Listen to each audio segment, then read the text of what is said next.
భజ గోవిందం భజ గోవిందం గోవిందం భజ మూఢమతే సంప్రాప్తే సన్నిహితే కాలే నహి నహి రక్షతి డుక్రుణుం కరణే భజ గోవిందం భజ గోవిందం గోవిందం భజ మూఢమతే.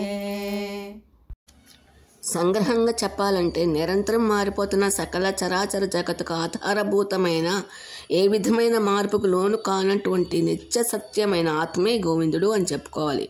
గోవిందుడు ఉపనిషత్తుల చేత ప్రతిపాదించబడిన బ్రహ్మము. ఆ బ్రహ్మమే పరమ ఉత్కృష్టమైన సత్యము. అందుచేత భజగోవిందం అంటే గోవిందుని సేవించి ఆయనతో ఐక్యము పొందు అని అర్థము. వ్యాకరణ శాస్త్రం అధ్యయనం చేయటం కానీ, నిరర్థకమైన లౌకిక విజ్ఞానం కొరకు ప్రయత్నం చేయటం కానీ, ప్రాపంచిక విషయాలను పొందటం కొరకు కానీ చేసినటువంటి ఏం పని అయినా సరే ఆ సమయాన్ని వృధం చేసుకొనవద్దు అనే అర్థము. ఈ సంపాదించుడు గతించిన అనుభూతుల నుంచి ఆలోచించడం కానీ చేసిన సమయాన్ని వృధం చేసుకొనవద్దు అని అర్థము. అందుకే భజగోవిందం చెయ్యయ్య. అందుకే మా వ్యాకరణ సూత్రాలు ఏ విధమైన మరణ సమయంలో ఉపయోగపడవు.